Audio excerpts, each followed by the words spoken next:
रानाडी, गांधी और जिन्ना पढ़ रही हूँ और जल्द ही उस पर वीडियो लेकर आऊँगी। मीनवाइल मैंने सोचा कि आप लोगों के कुछ सवाल रहते हैं या कुछ कमेंट्स रहते हैं, उसका जवाब दे दूँ। तो क्योंकि ये ज़रूरी है कि आप जिसको फॉलो कर रहे हैं उसकी ओपिनियन जानें, उसकी क्या राय है आपको पता होनी चाहिए। सबसे पहले तो मैं ये कहना चाहूँगी कि ज़रूरी नहीं है कि हर मुद्दे पे आपकी राय मुझसे मिले, और समाज में हर व्यक्ति को ये सोचना ज़रूरी है कि हर मुद्दे पे हर किसी की राय आपस में नहीं मिल सकती। जिनको आप फॉलो कर रहे हैं ज़रूरी नहीं है कि आपकी हर मुद्दे पे उनके साथ राय मिले। तो मैंने अपने बुकोपीडिया के चैनल के डिस्क्रिप्शन में लिखा है कि मूर्ति पूजा से ज़्यादा बदतर होता है व्यक्ति पूजा करना। तो किसी भी व्यक्ति की, चाहे वो कितना ही महान व्यक्ति क्यों ना हो, उसके विचारों को पढ़िए, समझिए, जानिए, सुनिए, और जो है अगर वो विचार आपको लगता है कि न्याय संगत हैं, सामाजिक हित के लिए हैं, तो अपने जीवन में उतारने का प्रयास कीजिए। उसकी पूजा करना या उससे अत्यधिक प्रेम करना, इससे कुछ नहीं मिलने वाला है। अभी जब हम कहीं पे जाते हैं, किसी दुकान पे जाते हैं तो मिठाई खाते हैं, मिठाई वाले के प्यार में नहीं पड़ जाते। अगर मिठाई अच्छी लगती है तो, अगर अच्छी लगती है तो हम मिठाई को एंजॉय करके वापस आ जाते हैं। किसी रेस्टोरेंट में जाते हैं, खाना अच्छा लगता है, हम उसको खा के वापस आ जाते हैं। बुरा लगता है तो वापस वहाँ नहीं जाते। बस इतना सा ही है।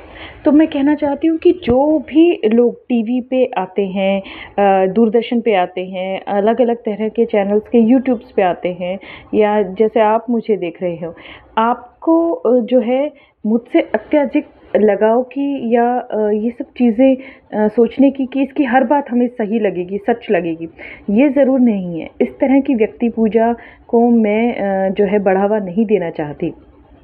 ये मैंने इसलिए कहा क्योंकि कुछ लोगों ने इस तरह के कमेंट करने शुरू किए। एक व्यक्ति ने कमेंट किया, मैं आपसे शादी करना चाहता हूँ। दूसरे ने कमेंट किया, मुझे आपसे दोस्ती करनी है। तो देखिए, ये जो बातें हैं ये वाकई बहुत बेहुदा हैं, क्योंकि आपकी अलग ज़िंदगी है, मेरी अलग ज़िंदगी है। आप अपनी जीवन जी रहे हैं, मैं अपनी जीवन जी रही हूँ। मैं कहाँ से हूँ, मेरी परिस्थिति क्या है। ज़रूरी नहीं कि जिसको आप पसंद करें, जिस भी किसी व्यक्ति को आप पसंद करें, उसे आप अपने जीवन का हिस्सा ही बना लें। तो ऐसा मैं आप किसी को शर्मिंदा नहीं करना चाहती, क्योंकि ऐसा नहीं है कि आपके साथ ही होता है, ऐसा सबके साथ होता है। कभी न कभी किसी न किसी के साथ ऐसा हो चुका है। हर किसी को ये फ़ैन मोमेंट आता ही है कि ये इंसान जो बहुत अच्छी बातें कर रहा है या अच्छा लग रहा है, ये मेरी ज़िंदगी का हिस्सा होना चाहिए, मुझे इससे दोस्ती करनी है, या इसके साथ इसको अपने जीवन में शामिल करना है। लेकिन ये बातें बहुत ही निचले दर्जे की हैं, और मैं चाहती हूँ कि जैसे मैं इन चीज़ों से बाहर आई हूँ, आप भी इन चीज़ों से बाहर आइए।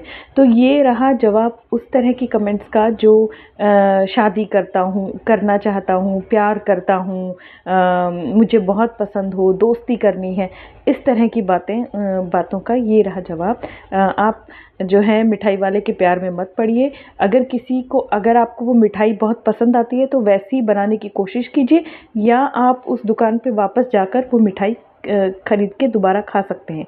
यानी अगर आपको चैनल का कंटेंट पसंद आता है तो आप इस चैनल को सब्सक्राइब कीजिए, खुद देखिए, दूसरों को देखने के लिए प्रेरित कीजिए। अगर वाकई में आप प्रशंसक बन जाते हैं इस बात के कि मैं कुछ पुस्तकें पढ़ के जो है कोशिश कर रही हूँ कि अपना ज्ञानवर्धन करूँ और आप लोगों का भी करूँ, तो आप भी रीडर बनने की कोशिश कीजिए। एक व्यक्ति का ये भी कमेंट आया कि जो है मैडम, रीडिंग हैबिट कैसे बनानी है। तो रीडिंग हैबिट कैसे बनानी है, मैं इसके बारे में क्या बताऊं। मैं खुद ही रीडिंग हैबिट बनाने की कोशिश कर रही हूं। बस पढ़ना शुरू कीजिए, थोड़ा थोड़ा, जैसा भी मौका लगे। छोटी छोटी किताबों से शुरू कर सकते हैं आप किताबों को सुनना भी शुरू कर सकते हैं। मेरा चैनल आपने सब्सक्राइब किया है, ये भी रीडिंग करने की दिशा में ही एक कदम है। इससे पता चलता है कि रुचि जो है, इंटरेस्ट किताबों के प्रति आता है कि हम अलग अलग चीज़ों को जानें। खारिज मत कीजिए, किसी भी विषय को खारिज मत कीजिए, उसको समझने की कोशिश कीजिए। और बहुत ज़्यादा अगर अजीब विषय है, बहुत ज़्यादा ज़लील कोई किताब है तो आप उसको छोड़ सकते हैं, लेकिन अगर कुछ नया जानने के लिए मिल रहा है, कुछ अच्छा जानने के लिए मिल रहा है, तो आप ज़रूर उस सब्जेक्ट में रुचि रखिए। रुचि रखना बहुत ज़रूरी है और धीरे धीरे आप अच्छे रीडर बनेंगे। और जो है फ़िक्शन और नॉन फ़िक्शन 2 चीज़ें होती हैं। फ़िक्शन का मतलब होता है किस्से कहानियाँ, तो किस्से कहानियाँ पढ़ सकते हैं आप, उससे शुरुआत कर सकते हैं।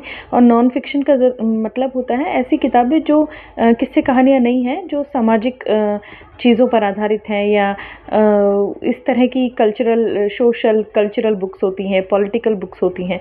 तो इस तरह की बुक्स जैसे जिन्ना पे हो गई, या अम्बेडकर पे हो गई, या फूले पर हो गई, पेरियार पर होगी, ये तो थोड़ा पुराने समय की बात है। फ़िलहाल जो लेखक लिख रहे हैं इस तरह, वो क्या लिख रहे हैं, किसके बारे में लिख रहे हैं? संघ परिवार के बारे में कुछ लिख रहे हैं। जैसे मेरे पास अभी एक बुक आई है, द संघ परिवार साइकी, वो भी मैं पढ़ूंगी, आपको इस चैनल पर दिखाऊंगी। राधिका बर्मन जी ने लिखी है वो। हरमीत पेन की एक किताब है, अमलतास, वो मैंने मंगवाई नहीं है, वो भी मैं मंगवा के इस चैनल पर प्रस्तुत करूंगी। तो इस तरह से आप शुरुआत कर सकते हैं। किसी भी चीज़ को की आदत बनाने के लिए, हैबिट बनाने के लिए उसकी शुरुआत तो करनी पड़ेगी ना, धीरे धीरे हैबिट बन जाएगी, यही मैं कह सकती हूँ। और क्या लिखा था? हाँ, किसी ने ये लिखा था कि हमने फलाने चैनल पर ये देखा है कि राम ने शबरी के बेर नहीं खाए, और आप किस तरह से कह रही हैं, कौन सी आपकी रेफरेंस की बुक है? देखिए, जब मैं कोई बात आपको समझा रही होती हूँ, बता रही होती हूँ, तो कुछ चीज़ें ऐसा नहीं है कि मैं एक एक अक्षर बुक का ही बता रही हूँ। मैं एग्जाम्पल के लिए भी कुछ चीज़ें बताती हूँ।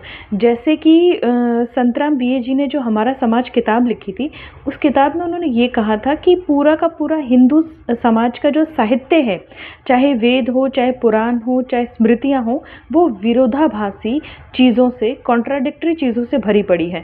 तो राम को एक तरफ बहुत ही अच्छा, मर्यादा पुरुषोत्तम, चरित्रवान दिखाया गया है, और दूसरी तरफ वो घोर जातिवादी और महिला विरोधी व्यक्ति लगते हैं। तो इस बात को समझाने के लिए मैंने कहा था कि जैसे आप जानते हैं कि शबरी ने झूठे बेर खाए, शबरी के झूठे बेर खाए। अब ये मुझे कहाँ से पता चला? क्या मैंने वाल्मीकि रामायण पढ़ ली, या ये हमारा समाज में लिखा है? नहीं, ये जो चीज़ है कि शबरी ने झूठे बेर खाए, ये तो टीवी पे दिखाया था ना, रामानंद सागर की रामायण में। तो जो हमारी नॉलेज है, वो नॉलेज हमेशा किताबों से नहीं, जो हमें दिखाया गया है उसके माध्यम से भी जो हम चीज़ें समझते हैं कि वहाँ पर तो राम का कैरेक्टर ऐसा दिखाया गया था। शंभुक वाला किस्सा तो रामानंद सागर की रामायण में दिखाया ही नहीं गया है। सीता का त्याग ज़रूर दिखाया गया है, लेकिन शंभुक वाला तो किस्सा ही नहीं दिखाया गया। तो लेकिन शबरी वाला किस्सा दिखाया गया था। तो हमारी नॉलेज जो है वो बहुत चीज़ों पे डिपेंड करती है। हर बार जैसे फलाने चैनल ने ऐसा किया, वैसा किया, हर बार बाल की खाल हम नहीं निकाल सकते। हम साधारण लोग हैं। कुछ चैनल्स ऐसे होते हैं जो अच्छा काम कर रहे हैं अपनी तरफ से, लेकिन वो जो चैनल्स होते हैं वो प्रॉपर डेडिकेटेड, उनका प्रोफेशन ही ये होता है, उनकी नौकरी ही जैसे ये बन जाती है कि वो किसी चीज़ पर घोर अध्ययन करके हर चीज़ की बाल की खाल निकाल सकते हैं। लेकिन मेरा जो चैनल है, जो बुकोपीडिया चैनल मैंने बनाया है, ये आपके और मेरे जैसे साधारण लोगों के लिए है कि हम धीरे धीरे चीज़ों को समझें। अब मैंने पुरुषों का देखा है कि मेरे चैनल पे बहुत सारे लड़के, पुरुष सब्सक्राइबर हैं। पुरुष बिदक जाते हैं, मैंने देखा है सोशल मीडिया पे फेमिनिज्म के नाम पर बिदक जाते हैं। क्या है फेमिनिज्म? क्या फेमिनिज्म पे कोई बुक आपने पढ़ी है? कुछ उसके बारे में जानकारी है? फेमिनिज्म है क्या, उसके बारे में जानकारी हुए बिना ही ये स्यूडो फेमिनिस्ट है, ये ऐसा है, वैसा है। तो मैं फेमिनिज्म पर किताबें लाऊंगी, तब आपका उस पर विचार बदलेगा या नहीं बदलेगा ये आप तय करेंगे। लेकिन आपको सुनना ज़रूरी है, आपको देखना ज़रूरी है, चीज़ों को जानना बहुत ज़रूरी है। अब रही नमो बुद्धाय वाली बात, बहुत सारे लोग मेरे चैनल पे नमो बुद्धाय लिखते हैं। ठीक है, ये आपका विचार है। मैं बुद्ध की इज्जत करती हूँ। बहुत लोगों को उन्होंने अच्छा मार्ग दिखाया। मैं बुद्धिज़्म में विश्वास नहीं करती, क्योंकि मुझे वो हिंदू धर्म से सिमिलर ही लगता है। देखिए, मेरा मानना है कि वो, अगर उसमें जातिगत भेदभाव नहीं है तो भी बाय लुक वो एक जैसे ही, वही ऑरेंज कपड़े, वही जो है, मुझे उसी तरह की पूजा पाठ करते हुए वो दिखते हैं। तो मुझे कोई विशेष रुचि नहीं होती बुद्धिज़्म में, तो मुझे इंटरेस्ट नहीं है बुद्धिज़्म में। और सबसे बड़ी बात यह है कि बुद्धिज़्म में जो है, ईश्वर नहीं है। बोला जाता है कि बुद्धिज़्म और नास्तिकता के बहुत नज़दीक है। तो अगर नास्तिकता के ही नज़दीक है तो फिर क्या रिलीजन है? अगर रिलीजन है तो फिर उसमें ईश्वर ज़रूर होना चाहिए। अब नास्तिकता पर मैंने एक बुक तो डाली है, और भी एक बुक मेरे पास पेंडिंग है, जो है नेसेसिटी ऑफ एथिज्म, मैं वो लाऊंगी। लेकिन अगर मैं कोई बुक पढ़ रही हूँ तो इसका मतलब क्या मैं नास्तिक हो गई? क्या मैं उस विचार की हो गई? मैं नास्तिक नहीं हूँ। इसकी वजह ये है कि जब मैंने हिंदू धर्म की सबसे पहले जब मैं अंधभक्त थी, तो मैं राइट विंग चैनल से कुछ कुछ चैनल से जुड़ी हुई थी, और तब मैंने इस्लाम की निंदा पढ़ी। मैंने इस्लाम की निंदा पर एक पुस्तक पढ़ी थी, अंडरस्टैंडिंग मोहम्मद बाय अली सीना। तो उसमें जो है इस्लाम की पूरी अच्छी तरह से पड़ताल करके उसकी काफ़ी घोर आलोचना की गई थी। वो बुक मैंने पढ़ ली, तो ठीक है, मुझे इस्लाम का समझ में आ गया। और प्रॉब्लम तो वैसे भी अगर आप किताबें ना पढ़ें तो आप देख सकते हैं कि ईरान और अफ़गानिस्तान में महिलाओं का कितना दमन है, शोषण है, और बर्बरता और आतंकवाद तो काफ़ी हद तक इस मज़हब से जुड़ा हुआ है। भारत में ऐसा कुछ नहीं है, लेकिन आतंकवाद की इससे जड़ें नहीं जुड़ रही हैं, या इस मज़हब से जड़ें कभी नहीं जुड़ी हैं। आप ये ऐसा नहीं कह सकते। तालिबान तो एग्जिस्ट ही इस पे करता है, इस आइडियोलॉजी पर करता है। तो लेकिन मैंने ये बात, उनका दोगलापन देखा कि हिंदू धर्म का प्रचार प्रसार करने वाले सारे के सारे जो राइट विंग चैनल्स हैं वो ब्राह्मण चलाते हैं, और जो है उन ब्राह्मण के सरनेम होते हैं, यानी गोत्र जो होते हैं वो दीक्षित होगा, कोई चतुर्वेदी होगा, कोई अत्री होगा, कोई तिवारी होगा, कोई भारद्वाज, मतलब इस तरह के गोत्र होंगे जो आपको बाद में पता चलेगा अरे ये तो सब ब्राह्मणों ने ही चैनल खोले हुए हैं। और ये जो लोग हैं ये क्या करते हैं कि बड़ी चालाकी से इस्लाम की तो लगातार कंटिन्यूसली बड़ी बड़ी निंदा करेंगे, पूरा खोल खोल के दिखाएंगे कि sunna.com पे क्या लिखा है, कुरान में क्या क्या लिखा है, पूरा आपको अच्छे से बताएंगे। लेकिन हिंदू धर्म की किसी भी ग्रंथ को ये खोलते नहीं हैं, क्योंकि जो बुराइयां इस्लाम में लिखी हैं एज अ रिलीजन, उससे ज़्यादा मिल जाती हैं। अगर आप बुक्स पे आए तो उससे ज़्यादा आपको चीज़ें मिल जाती हैं जो अनसाइंटिफिक हैं, और ऑब्सीन हैं, और वायलेंट हैं, और मिसोजिनिस्टिक हैं। इसका मतलब है अवैज्ञानिक हैं, अश्लील हैं, महिला विरोधी हैं, बहुत सारी चीज़ें आपको ऐसे मिल जाती हैं। जैसे ए सेक्शुअल बर्थ पे तो ये दिखाएंगे कि हम तो बहुत साइंटिफिक हैं। ए सेक्शुअल क्या होता है? बिना सेक्शुअल रिप्रोडक्शन के जो जन्म है। तो ए सेक्शुअल बर्थ से तो हिंदू धर्म की जो पुस्तकें हैं वो भरी पड़ी हैं। हर किसी का जन्म जो है बिना सेक्स के ही हुए जा रहा है। जैसे द्रोणाचार्य दोने के पत्ते से बने थे। हनुमान जी का एक बेटा था, आपको पता है, मकर ध्वज उसका नाम था, और वो बताते हैं कि हनुमान जी आकाश में उड़ रहे थे, उनकी पसीने की बूंद जो है किसी मकरी, मतलब मगरमच्छनी के पेट में चली जाती है, उससे मकर ध्वज हो जाता है। हनुमान जी खुद कैसे हुए थे कि जो है माता अंजना कहीं पर खड़ी हुई थी, पवन का झोंका आया और पवन के झोंके से वो गर्भवती हो गई। तो ये जो है इस तरह की चीज़ें। अब गणेश जी का जन्म कैसे हुआ था? आपको पता ही है कि माता पार्वती ने अपने शरीर पर उपटन मला था। उस उपटन को मल के जब मैल निकलता है तो उससे उन्होंने एक शिशु बना दिया, उस शिशु को प्रहरी बना दिया अपना, और कहा कि मुझे प्राइवेसी चाहिए, कोई अंदर नहीं आ सकता। तो जब शिव को उस लड़के ने आने से मना किया, मतलब मैल से बने हुए लड़के में उन्होंने जान डाल दी थी, और जब शिव को मना किया तो शिव ने क्रोध में उस बच्चे का सर काट दिया। जब माता को पता चला कि ऐसा हुआ है, वो विलाप करने लगी, तो शिव ने वो फेस ट्रांसप्लांट सर्जरी कर दी, जिसमें उन्होंने हाथी का सिर लेके बच्चे के सिर पर लगा दिया। तो ये कितनी अजीब अनोखी बातें हैं। अब आपको पता चलेगा शिवलिंग की पूजा क्यों होती है। तो शिवलिंग की पूजा भी ऐसे है कि शिव किसी स्त्रियों को देख रहे थे या अप्सराओं को देख रहे थे, और उनका लिंग गिर जाता है, और जहाँ गिरता है वहीं जो है शिवलिंग को ही पवित्र मान के पूजा होने लग जाती है। दत्तात्रेय भगवान की कहानी इतनी अश्लील है। दत्तात्रेय कौन होते हैं? शिव, पार्वती और माफ कीजिएगा, पार्वती, लक्ष्मी और सरस्वती, ये तीनों देवियां ईर्ष्या करने लगती हैं देवी अनुसुईया से कि जो है वो तो बहुत ज़्यादा सती हैं, पतिव्रता हैं, उनका पतिव्रत धर्म जो है उनके हस्बैंड्स भंग करें, तो अपने हस्बैंड्स को कहती है कि जाके उसका शील भंग करो। तो कितनी घिनौनी बात है ये। तो वो तीनों देवता साधु बन के जाते हैं और कहते हैं कि आप अतिथि को तो इनकार ही नहीं कर सकती और आपको हमें भोजन कराना होगा, और जो है लेकिन निर्वस्त्र होकर भोजन कराना होगा। तो किसी पराये मर्द के सामने वो निर्वस्त्र कैसे हो सकती है, और अतिथि को टाल भी नहीं सकती। तो वो देवी अपने प्रताप से, सतीत्व के चमत्कार से इन तीनों को बच्चा बना देती है, छोटा बच्चा बना देती है, और फिर उनको दूध पिलाती है, क्योंकि छोटे बच्चों का भोजन तो दूध ही होता है। तो जब वो दूध पिलाती है तो ऑब्वियसली जब वो इतने छोटे हैं, शिशु बन गए हैं, तो उनके सामने तो वस्त्र हटाने में दिक्कत नहीं है। तो जब तीनों माताओं को पता चलता है, देवियों को पता चलता है कि उनके पति तो शिशु बन के पालने में लेटे हैं, तो वो प्रार्थना करती है कि नहीं, इन्हें बड़ा बना दिया जाए। तो फिर अनुसुईया कहती हैं कि नहीं नहीं, मुझे तो मेरा बालक तो चाहिए। तो तीन सरों वाला जो वो बच्चा है, वो तीन बच्चे जुड़ के एक बन जाते हैं, और वो बच्चा वही रह जाता है। उसी को भगवान दत्तात्रेय कहते हैं।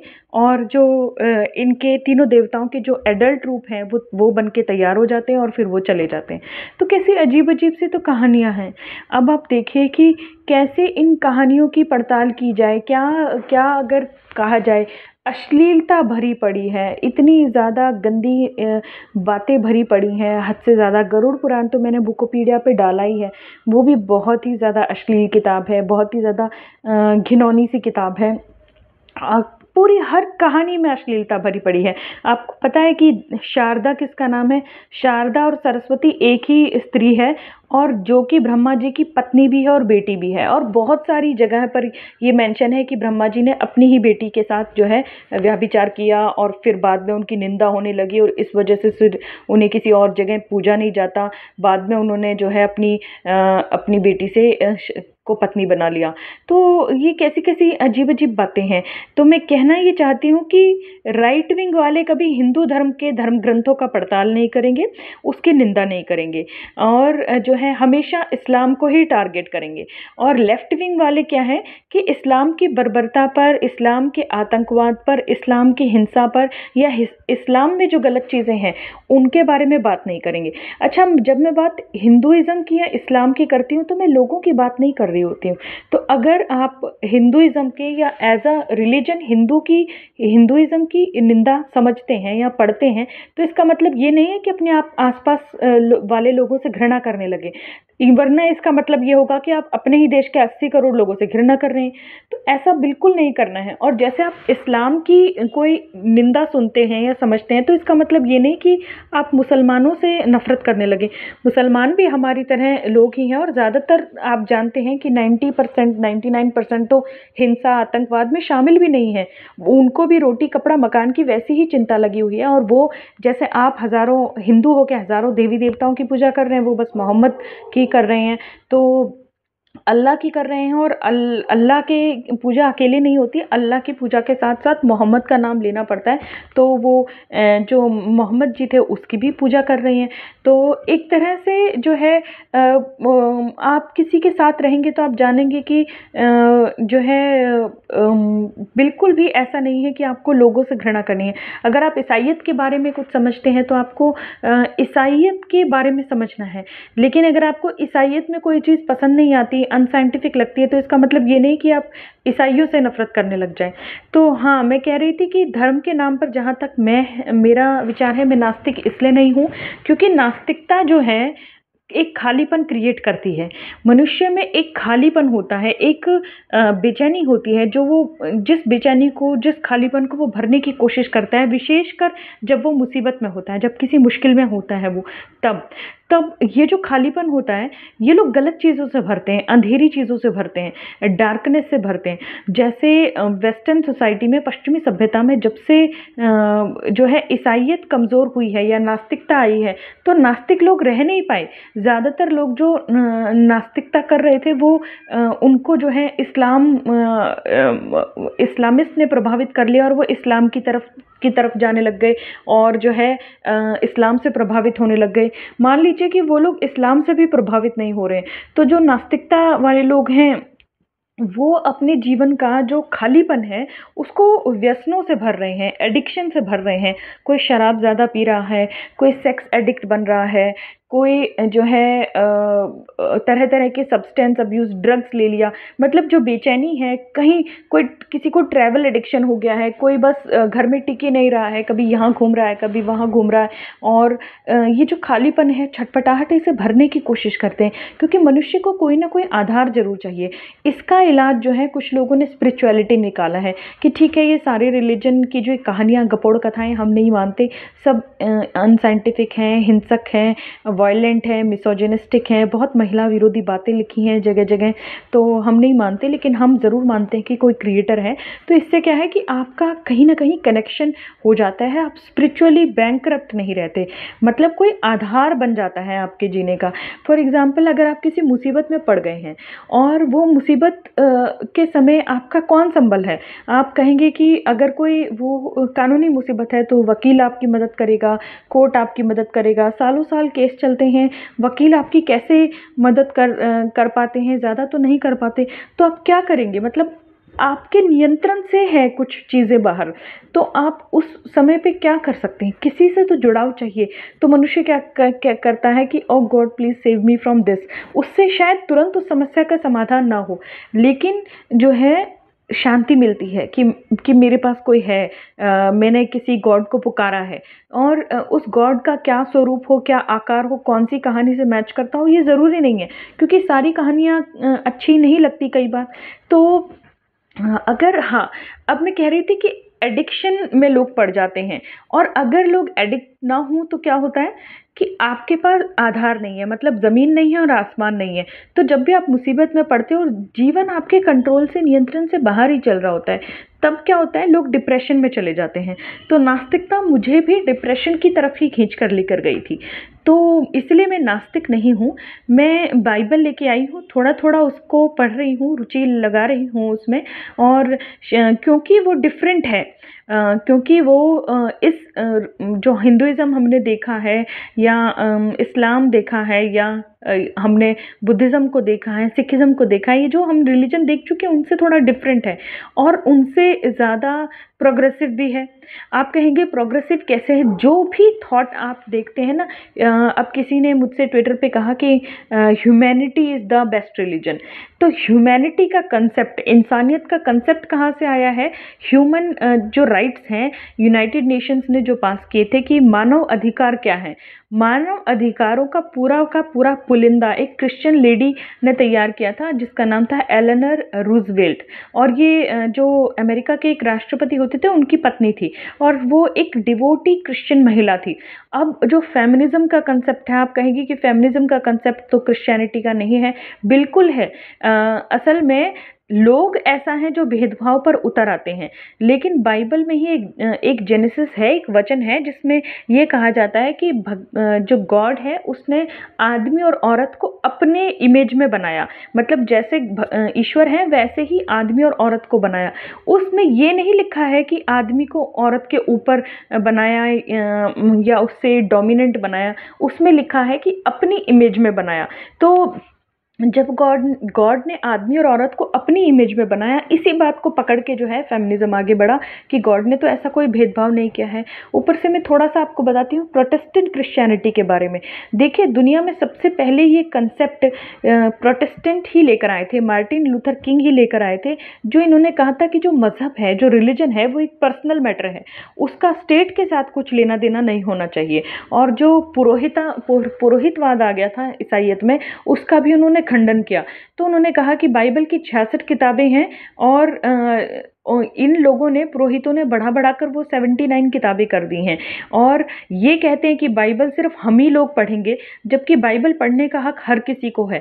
दूसरा, इन्होंने ज़बरदस्ती का ये सिस्टम बना रखा है कि अगर आपको ईश्वर तक पहुंचना है, यानी गॉड तक पहुंचना है, तो आपको इतने सारे एंजल्स की पूजा करनी पड़ेगी, इतने सारे सेंट्स को मानना पड़ेगा, या आपको मदर मेरी को एक इंसान न समझ के उसको भी देवी समझना पड़ेगा, और फिर आपको फादर के पास जाना पड़ेगा, फिर फादर फादर से ऊपर पॉप हैं, तो मतलब एक तरह से बहुदेव उपासना हो गई या बहुव्यक्ति उपासना हो गई। लेकिन ईसाइयत में बहुदेव उपासना, बहुव्यक्ति उपासना निषेध है। ईसाइयत में चीज़ों की उपासना भी मना है। मतलब जैसे हिंदुइज्म में क्या है, पेड़ पौधों की उपासना चल रही है, आपको पता है पीपल के वृक्ष की पूजा होती है या तुलसी के वृक्ष की पूजा होती है। जानवरों की उपासना चल रही है, गैया माँ को पूजते हैं, गाय को पूजते हैं।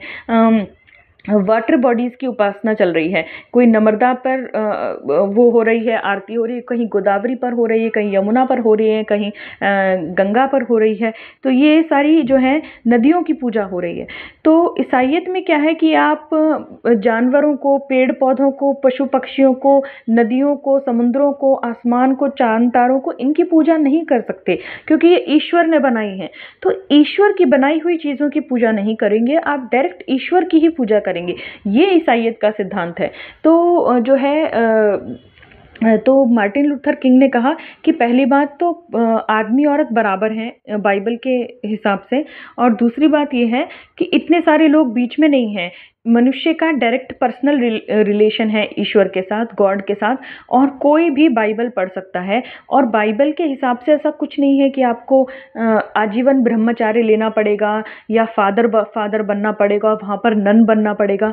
तो जो प्रोटेस्टेंट क्रिश्चियनिटी वाले मानने वाले जो होते हैं, वहाँ पर फादर का या नन का सिस्टम नहीं होता, वहाँ पास्टर का सिस्टम होता है। और पास्टर जो है वो पुरुष भी हो सकता है और महिला भी।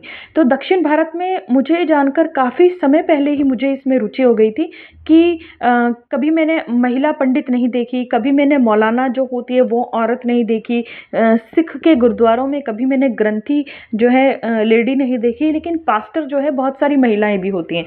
तो उन पास्टर में क्या होता है कि आपको सामने खड़े होके चर्च में बोलना है, आप कुछ बता रहे हो जो बाइबल में लिखा है, मनुष्य के बारे में लिखा है, प्रेम के बारे में लिखा है, लव दाई नेबर, अपने पड़ोसी से प्रेम करो। तो देखिए, हर मनुष्य अगर अपने पड़ोसी से प्रेम करने लग जाएगा, प्रेम का मतलब ये नहीं है कि जो संभोग वाला प्रेम, वो वाला प्रेम नहीं, कि आप उसको अपने जैसा इंसान समझें, जैसा आप खुद से प्रेम करते हैं वैसे उससे प्रेम करें, तो झगड़ा खत्म ही हो जाएगा।